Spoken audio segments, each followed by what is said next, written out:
Hello everyone, welcome to another Upgrade Your OET Vocabulary Quiz by Bose Learning. My name's Sona and I'm going to be your teacher today. I'm a premium preparation provider of the OET. Now, I wasn't even sure if I was going to create this today because I've got a sore throat. Now, I don't think it's anything serious, but I will get a COVID test done just in case, and I will keep you posted about that. But I think it's just a normal sore throat. But that got me thinking that would be a great subject to work on with you. So, my questions for you this time round are: what advice can you give to a patient who's complaining of a sore throat? What does gargle mean? And how can you give a patient step-by-step instructions to do it? Now, this is going to be an OET speaking extra, and I've got a little extract of an OET style Pharmacist roleplay for you, which will come up at the end. So, let's get going with the questions first of all. Apologies if my voice is a little bit hoarse, but as I say, I do have a sore throat. So, what advice can you give me? Well, I'm not a healthcare professional, so all my medical advice comes from the NHS. I've put the website in here and I'll also put it in the comments box. I can only give you advice about your English and your pronunciation and vocabulary in this case. So let's have a look together. A sore throat. So sore throats are very common and are usually nothing to worry about. They normally get better by themselves within a week. And here are some ways you can treat them yourself. To help soothe a sore throat, so to make it feel better and shorten how long it lasts, you can gargle with warm, salty water. Not for children. Drink plenty of water, eat cool or soft foods, avoid smoking or smoky places, and suck ice cubes, ice lollies or hard sweets. But don't give young children anything small and hard to suck because there is a risk of choking, and of course you should rest. Now, this may come as a surprise to some of you from hotter climates. What are ice lollies? Well, they're these lovely cold things here, kind of ice cream made of fruit and sugar. I know from experience that a lot of my relatives who live in India are absolutely horrified when I tell them that I eat ice cream or have an ice lolly if I've got a sore throat. But yes, that is the advice that we have in the UK and actually here from the NHS itself, and that's what we should do. So we are used to doing this from a young age. If we have a sore throat, we have something cold. Of course, we can have nice warm drinks as well. I've actually got a nice cup of honey, lemon and ginger sitting here beside me. But yes, I do have ice cream too if I've got a sore throat. But back to my question for you then about gargling. What does gargle mean? Well, it means to move liquid around the back of your throat. There's actually a video that you can watch on the NHS website, so I recommend you have a look at that. But I have some phrases here for you. So I'm going to give you a couple of minutes just to read through yourselves and see if you can fill in the gaps.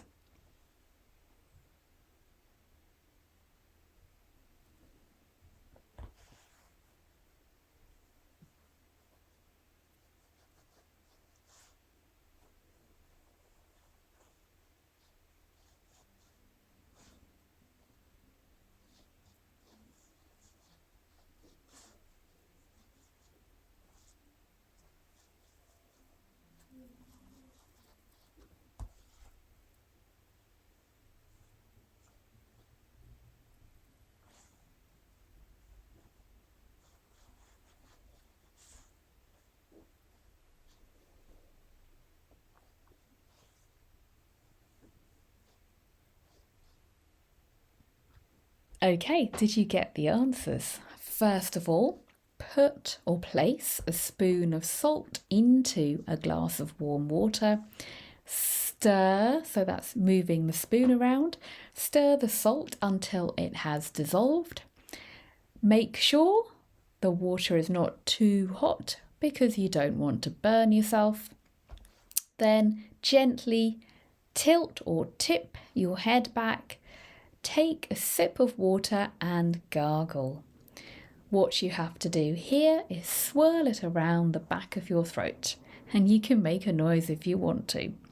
Finally, spit out the salt water. Be careful not to swallow it. You don't want to be ingesting it, of course. So here are some step-by-step instructions to give a patient.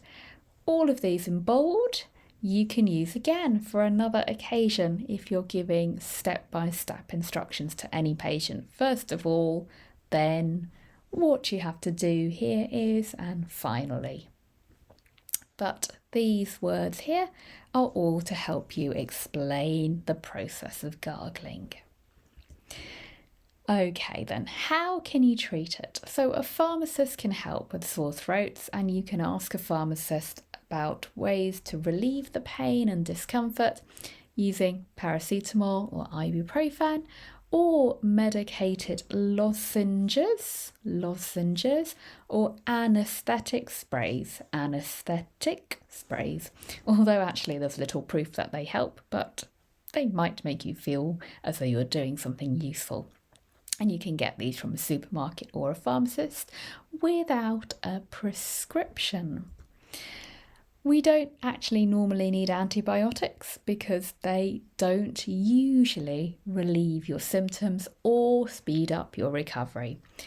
In fact, in the UK, a pharmacist can't give you antibiotics. If you need antibiotics, a GP will tell you. So they'll only be prescribed if a GP thinks you have a bacterial infection and you need one. Okay, I have a little role play here set in a pharmacy, and you're the pharmacist. A patient has come to see you complaining of a sore throat. They would like some treatment advice. They're hopeful you'll be able to give them some antibiotics. But you know better than that. So your task is the following here. I'm going to give you 3 minutes to try and plan what you're going to say, and then we'll look at some vocabulary.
Okay, that's it. Time's up. Just before we go through some useful phrases that you can use in a role play such as this, don't forget that if you like these videos, then please press like, share them with a friend or a colleague, and subscribe to us. Okay then. So, first of all, with any task, always look at these words at the beginning. They will tell you what you need to do. So you need to ask the patient about their symptoms, the onset, the intensity, any other symptoms that have gone with it. For example, fever. You don't want to be using phrases like this with a patient, so think about other ways of describing it. Find out if they've been in contact with anyone who has had COVID-19 and if they've had a PCR test. Explain the various treatment options, which we know because we've just gone through them. Then reassure the patient that they don't need antibiotics and the sore throat is usually self-limiting. Again, think about how you can explain that to a patient. So here we go. To start off with, you can say, "Can I ask when your sore throat began? Do you have a fever as well or a headache?" You can also use "and have you got?" So do you have a fever and have you got a headache? And you might want to find out how have you been treating it so far. Now, do you know if you've been in contact with anyone who has had COVID-19? Have you been able to get a rapid COVID test done? Here in the UK, these are free. You just need to book them online. A rapid test is actually the lateral flow test, whereas the PCR is the test that is sent off to the lab. And then for the treatment, let me go through some ways you can treat this yourself. And then we use all the expressions that we just learnt. Gargle, let me explain that, etc. And then finally, okay, I know you mentioned antibiotics, but the good news is you don't need these. They won't actually help because, etc., etc. You can always round up by telling the patient that if things haven't improved, then they should go and see their GP. All right then, well, that's the end of today's Upgrade Your OET Vocabulary quiz. If you're interested in our on-demand courses, which are for doctors at the moment, then have a look at the information in the box below. There's also the reading course, which is for everyone. I'm working on the nurses one. I know I keep promising you the nurses speaking course that is coming out soon. I've just been caught up with other things. And then after that's done, I promise I'll do one for pharmacists as well. All right then, take care and see you again next time. Bye-bye.